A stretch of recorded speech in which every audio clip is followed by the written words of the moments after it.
The best 17-year-old player is Lamine Yamal. The best 18-year-old is Endrick. The best 19-year-old is Arda Güler. The best 20-year-old is Gavi. The best 21-year-old is Jude Bellingham. The 22-year-old is Cole Palmer, ahead of Pedri Gonzalez. The best 23-year-old is Bukayo Saka. The best 24-year-old is Vinicius Jr., ahead of Erling Haaland. The best 25-year-old is Alexander Isak, ahead of Rafael Leao. The best 26-year-old is Kylian Mbappe. The best 27-year-old is Ousmane Dembélé. The best 28-year-old is Rodri, the Ballon d'Or winner, followed by Rafinha. The best 29-year-old is Alexandro Grimaldo. The best 30-year-old is Bruno Fernandes. The best 31-year-old is Harry Kane. The best 32-year-old is Mohamed Salah, ahead of Thibaut Courtois. The best 33-year-old is Dani Carvajal, followed by Virgil van Dijk and Kevin De Bruyne. The best 34-year-old is Kyle Walker. The best 36-year-old is Lewandowski. The best 37-year-old is Leo Messi. The best 38-year-old is Manuel Neuer. The best 39-year-old is Luka Modric. And the best 40-year-old is Cristiano Ronaldo. Who's the best passer in football? De Bruyne. Best finisher in football? Got to put myself there. I'm backing myself. I'd been gutted if you said anything else. Best youngster right now? Yamal. Best over 30s player right now? Top players over 30. I'm going to go, Ronaldo. Yeah. Cristiano. Good. Most skillful player in football? I'll go Musiala. Strongest player in football? Maybe Erling. He's a beast. Quickest player you've seen? Kyle Walker. One retired legend you'd love to bring back? Zidane. Oh, my guy. Kevin De Bruyne or Harry Kane? I'll go Kev. Do you know what? It's a toss-up though, isn't it? I'll go Kev. Yamal versus Ronaldo? Ronaldo. Musiala or Haaland? I'll go... He's actually one of the biggest things everybody should know. You talk about Ademola Lookman. I like to look at the screen and say he's come to do well, just a way to reply the manager when he has done so wrong. But let's keep that on the side and let you know, according to reports we've learned that coach Eric Chow has few surprises in his final squad list for next month, 2026 FIFA World Cup qualifier, Rwanda and Zimbabwe. It was gathered that the coach has now 23-man list in that very one, and we are having to wait. We had some injury stories, but also a source informed VOP TV that at least 2 of the players on this list are making a return after several months out of the national team setup, while on-camp defenders are also being included. The coach has retained the core of the squad who qualified Nigeria to the 2025 AFCON, but there are still few surprises, the source revealed. The coach wants only the best players for the matches next month. Now, the Super Eagles cannot afford to drop points, as they languish second from bottom in the Group C with 3 points from 4 matches. Rwanda top the group with 7 points, and Zimbabwe also down the pecking order on 2 points, just the bottom log. And then, beautiful morning, I must say to you, thank you so much for joining us this new day. Welcome to the Sports Republic show right here on Voice of the People TV. My name is Kizike. Yeah, I was watching that Harry Kane talk, and I was like, are you going to say, he likes Kevin De Bruyne. Much respect to Kevin De Bruyne. But on the show today, we'll tell you a whole lot what's trending on social media right now in terms of football news all over the world. It's about Mo Salah and Jamie Carragher. We'll tell you all of those things. Jamie Carragher has come to say that the AFCON is not a major tournament, and you're like, this is disrespectful to African soccer. But let's keep that aside and talk about the man that came with a good return. You'll see that goal on the screen. You have Ademola Lookman. Ademola Lookman has returned very well. He did score in Empoli 5-0, where his club side won away from home. And Giampiero Gasperini, his manager, guess what? They've not ended their talks. Their talks is still very big. Let's talk about Lookman while the video of that guy comes so you can see for yourself. Lookman has certainly put behind him the hard nail for the visitors after 43 minutes before he completed his brace after 55 minutes. He has now scored 12 goals in the Serie A this season. His latest goal came only while Lookman himself described that as a disrespectful one. Atalanta remained in third spot with 54 points from 26 matches, 2 points behind Napoli and 3 behind the leaders Inter Milan. Now, the feud between Lookman and Giampiero Gasperini does not look ending anytime soon. It does not look to be ending anytime soon, I'll tell you. The tension between Ademola Lookman and his manager, Atalanta boss, Giampiero Gasperini, is very big, because we did see what happened in that very game. Ademola Lookman refused to die down. He refused to shake hands with his boss. He has refused to die down as the Italian coach once again took a subtle dig at his players following their opening ongoing public fallout. Lookman and Gasparini relationship has remained strained ever since the Atalanta boss publicly criticized the Super Eagles star for his missed penalty in the Champions League Player of the Fate to Club Brugge. Now, the forward who felt the remarks were disrespectful has been at the odds with his coach, with both parties liked. Just maybe might be linked to leave the club, just maybe, I don't know. But despite Atlanta 5-0 emphatic win against Empoli, the bad blood between the pair was evident. When Lookman refused to shake hands with his boss after being substituted, you know he will not do that on a very good day. I'm not trying to say Lookman, I'm not trying to side him, but you know how Lookman can always be. I told you the other time on the show that what Gasparini has done to Lookman, he brought out the best of Lookman. He has always been a fantastic player. But the part where he criticized him in public and saying, you're the worst penalty taker I've ever seen. Even in training, you're poor. In other words, you should have not taken the penalty. Because Charles Teketileria was also there. And what's his name again? Retegi was there. But speaking after the match, the Atlanta boss took another swipe at the Nigerian. I don't know this is a man game. Saying, Lookman has always scored a lot of goals, at least since he joined Atlanta. He has become an extraordinary player, especially when he puts himself at the disposal of the team, and that's true. But let me tell you, let's talk about Lookman's start under Gasparini, like a latest claim. Lookman has undoubtedly found his best form since joining Atalanta, contributing 49 goals and 23 assists in 107 appearances for the club. His record with the Serie A side, he's got 36 goals in 82 games and significantly better in output in the Premier League, where he scored just 11 goals in 96 matches. That's poor. Across spells with Everton, Fulham, and Leicester City. But before moving to Italy, the Nigerian forward struggled to live up to potential, bouncing, between clubs like Charlton Athletic, RB Leipzig, and Everton. He's that player that wants to be out. He does not like to be playing a second fiddle. Like one season wonder, no, I'm not cool with one season. I must get out the best. But however, his performances under Gasparini has returned him into one of the Atalanta's most reliable attacking threats. Despite the ongoing feud, Lookman remains focused on delivering for Atalanta, and with his current form, the club may have no choice but to rely on him if they are to achieve their ambitions come this season. Now, still on the African news, I'll talk about Nigerian news to be exact. Our players, bad blow for Eric Chell. This one is a very bad one.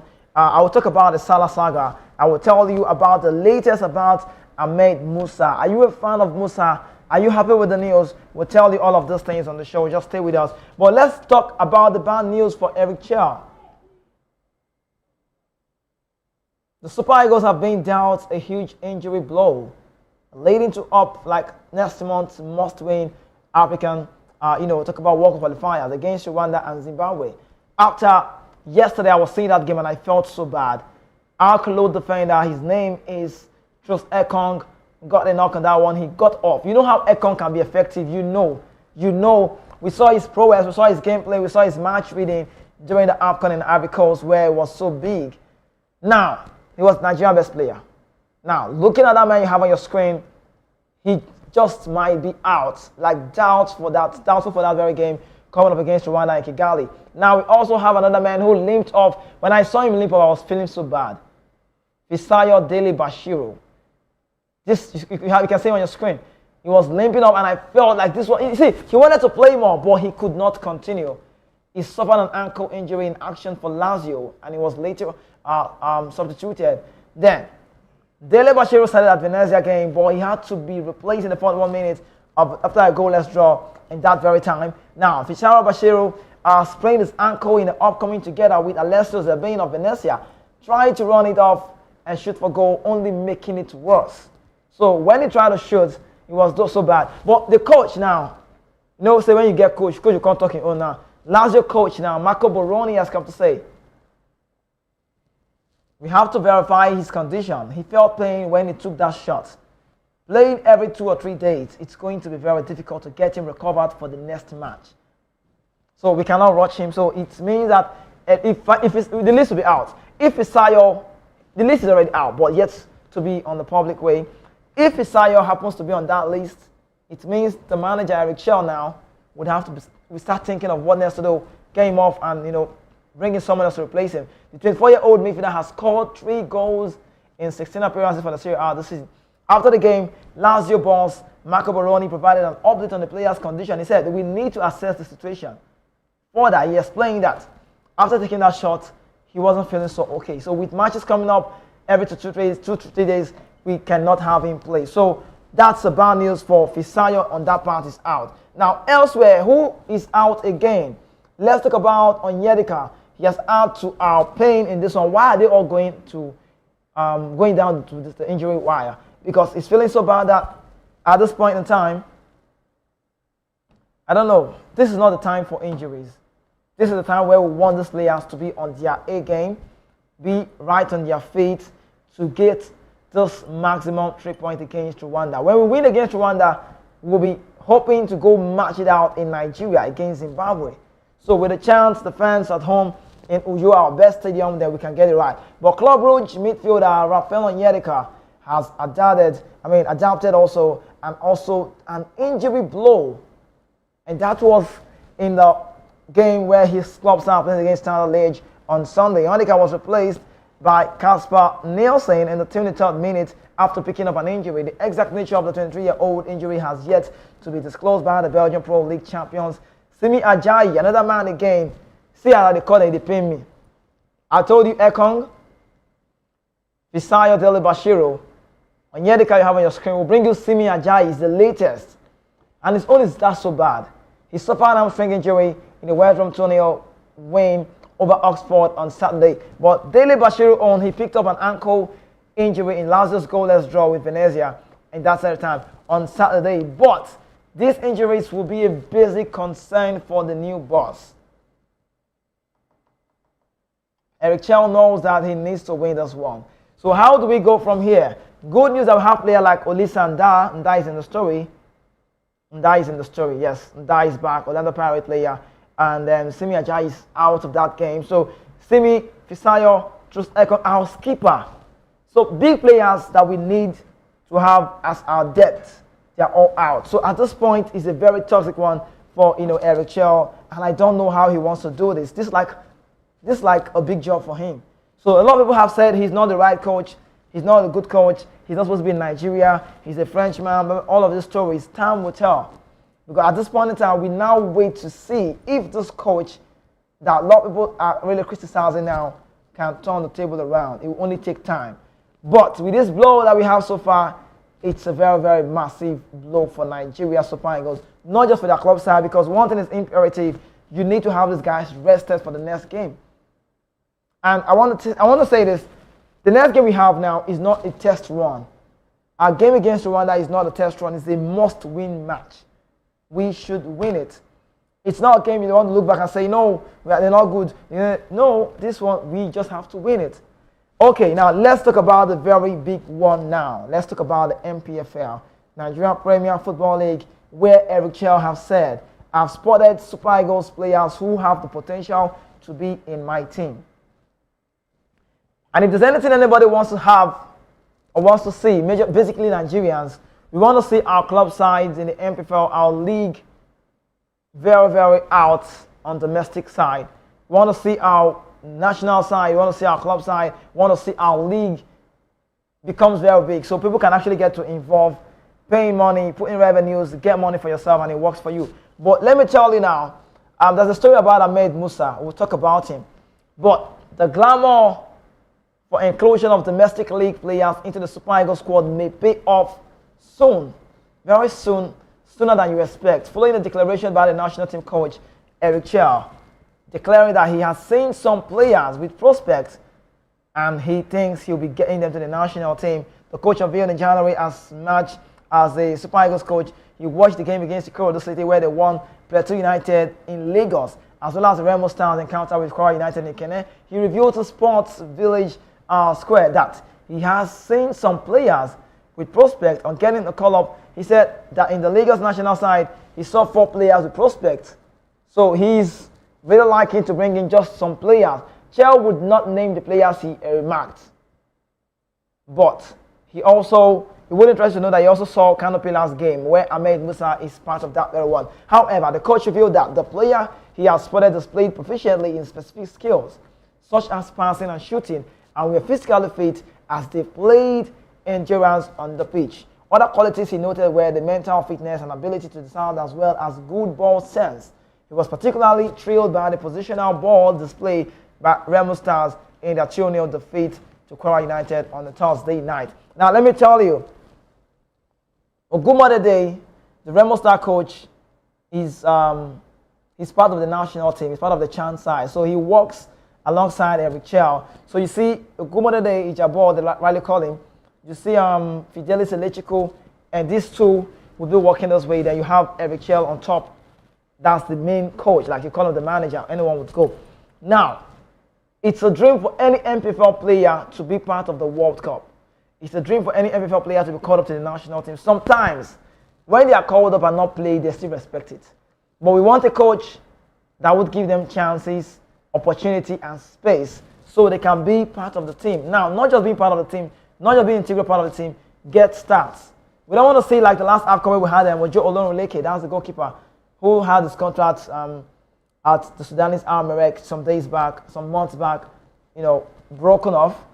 Now we want a coach like Eric Chell. I'm just saying, I don't know if he's going to do it that way. But with the way he's seen our games, we want a coach that can bring transitional apparent to our team. We want a coach that can give space to the best. Let his call or all his call up be on merit.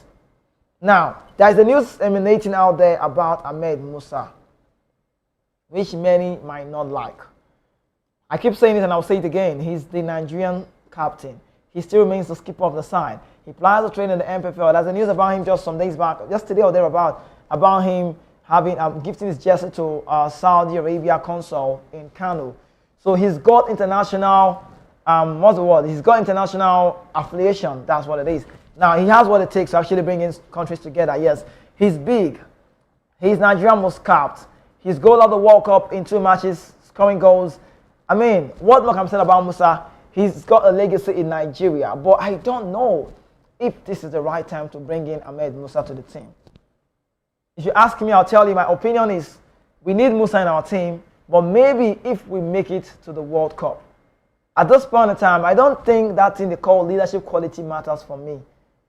No disrespect to football, no disrespect to Ahmed Musa. My point remains, and it's very clear. We need players who are very hungry.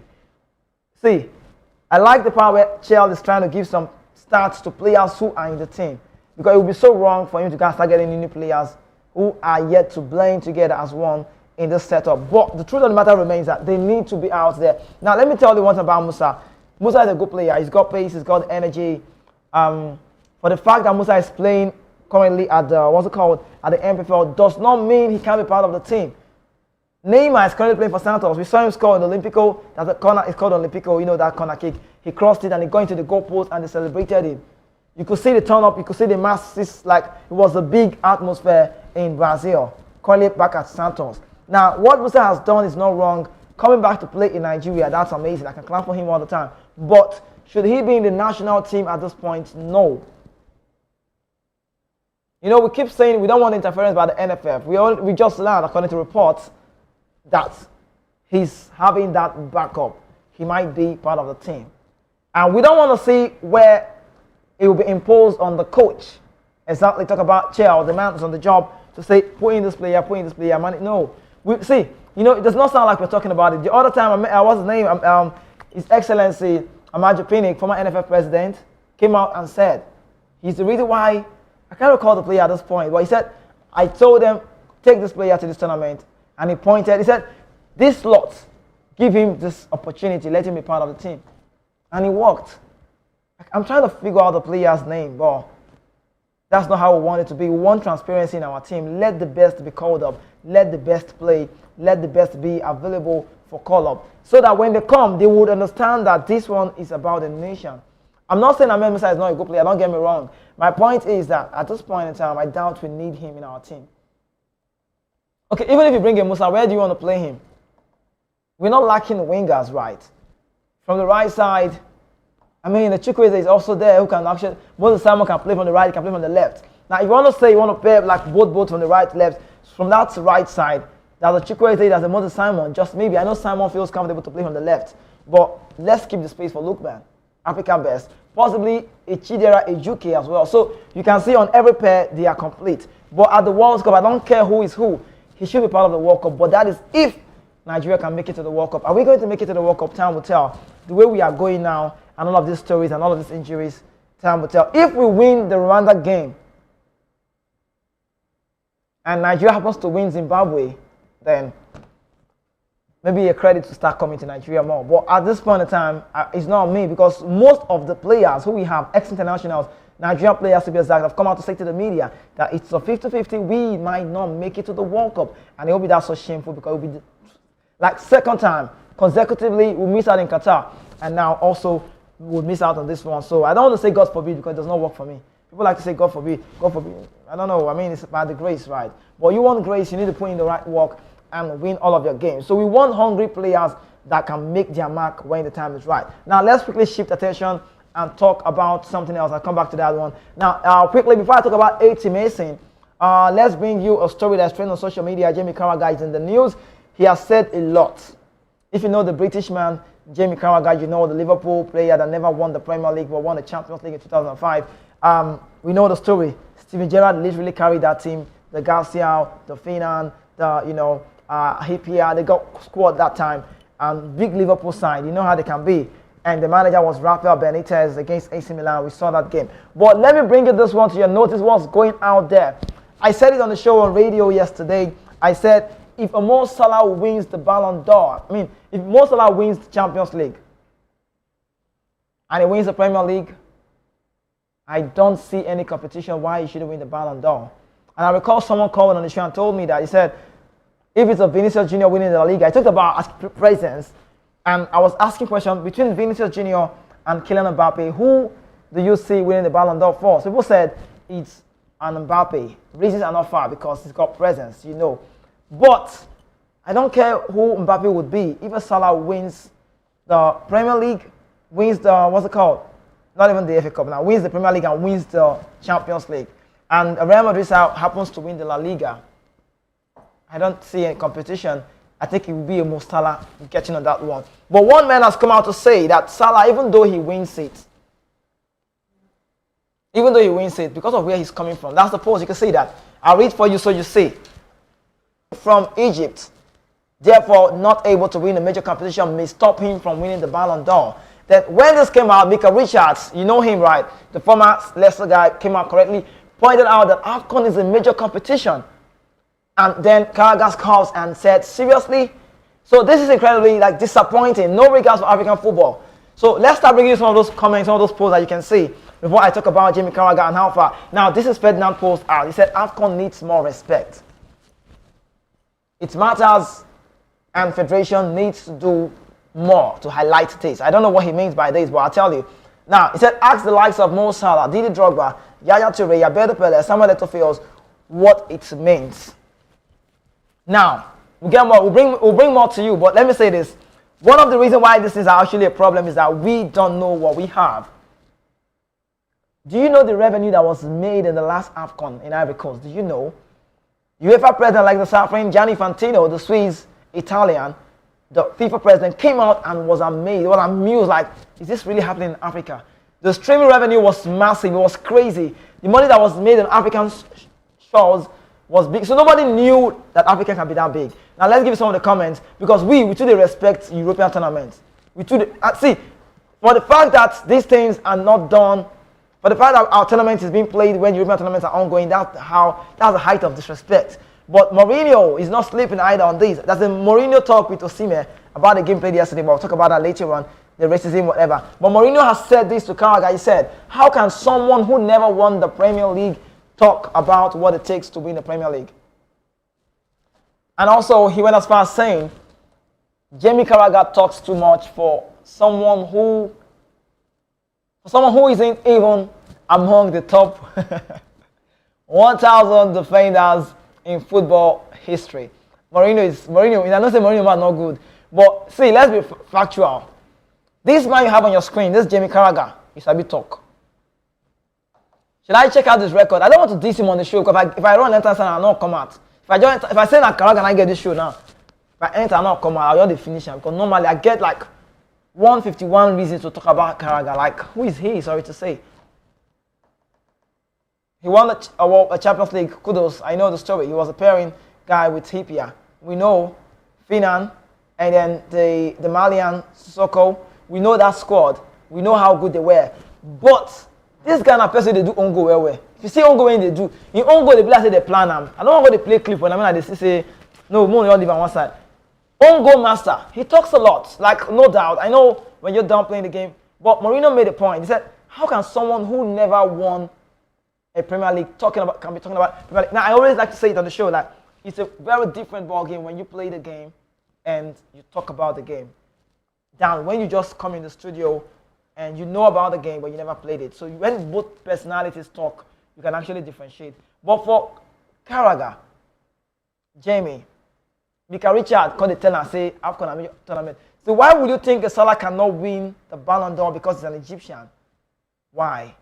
We know the story of George Weah, we know the Marseille, the AC Milan, we know those stories. But I'm just looking at it from one perspective. Disrespect to African football. Let's get more comments on that down about those ones.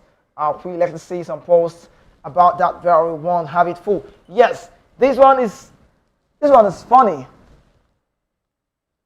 And this one says, Jamie Carragher doesn't know what major tournament is because he never won one. AFCON is a major tournament. So proud. I believe he's saying to have won twice. So that was Ahmed El Mohammadi. You know, El Mohammadi, the Egyptian man. You can see him very verified out there on social media. That's how big it is. He knows this one. He knows how the AFCON is. He knows everything about the AFCON. He knows. See, I don't know what people think about the African Nations Cup. People don't believe that in African Nations Cup that we've created a lot of players. Now, let's get more comments if we have there about that very one.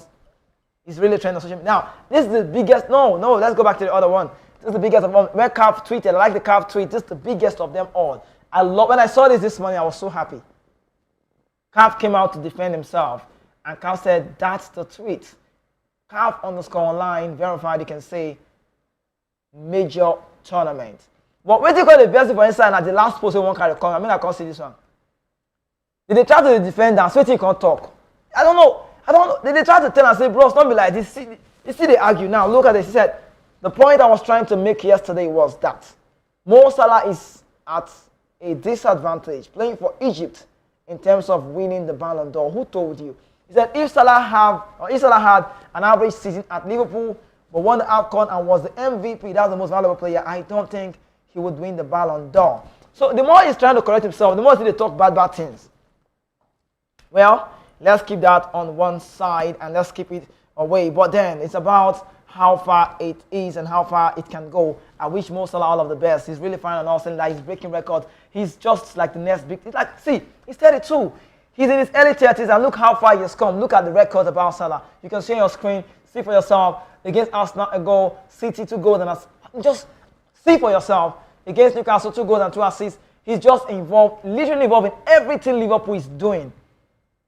I can be right to say he's literally carrying this team. No disrespect to Gravenberg, no disrespect to Arne Slot, no disrespect to Jobosly, the workaholic in the team, McAllister, Curtis Jones, Virgil van Dijk, Konate, all of these guys, Robertson, Arnold, they are good. I know. No disrespect to any of them, but you can say it again.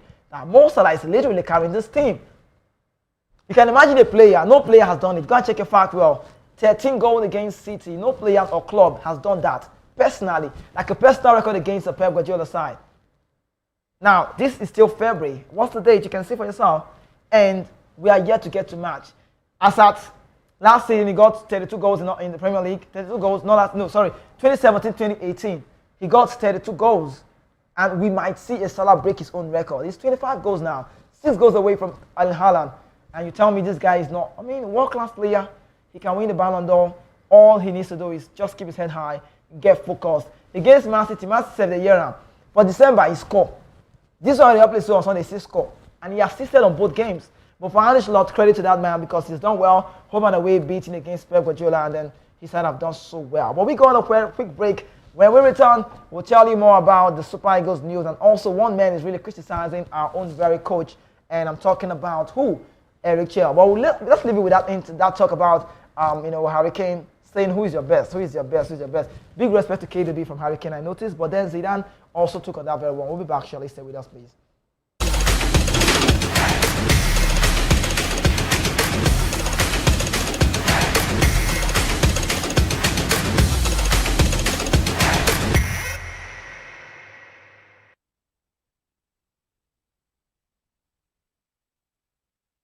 Who's the best passer in football? De Bruyne.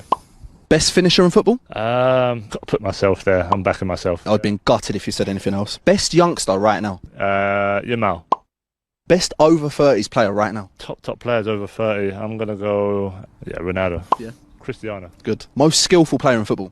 I'll go Musiala. Strongest player in football? Maybe Erling. He's a beast. Quickest player you've seen? Carl Walker. One retired legend you'd love to bring back? Zidane.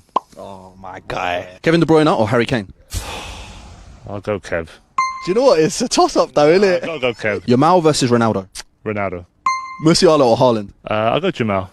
Walker or Zidane? Zidane. De Bruyne or Ronaldo? I'll go De Bruyne. Musiala or Zidane? Zidane. Kevin De Bruyne or Zinedine Zidane? Zidane. He's a legend.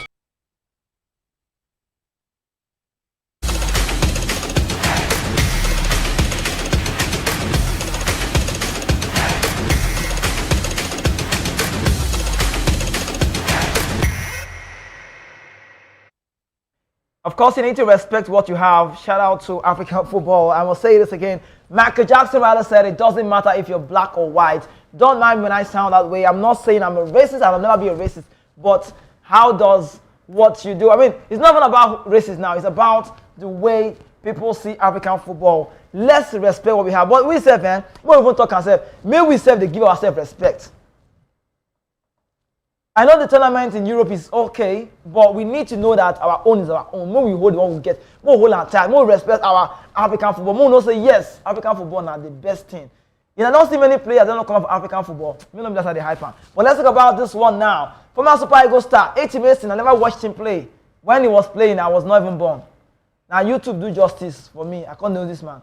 He has carpeted. He has said that the Nigerian Football Federation, I don't know, he's not really happy with what's going on. Now, in a chat with sport journalist, 80 Mason expressed fears about Nigeria's chances, given that steps taken so far has been fundamentally wrong.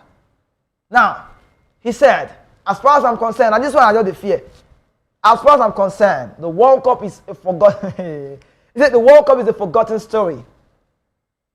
He said that one of the lapses was the engagement of coach Eric Chell for the Super Eagles. And again, one question we ask, I don't know whether I like.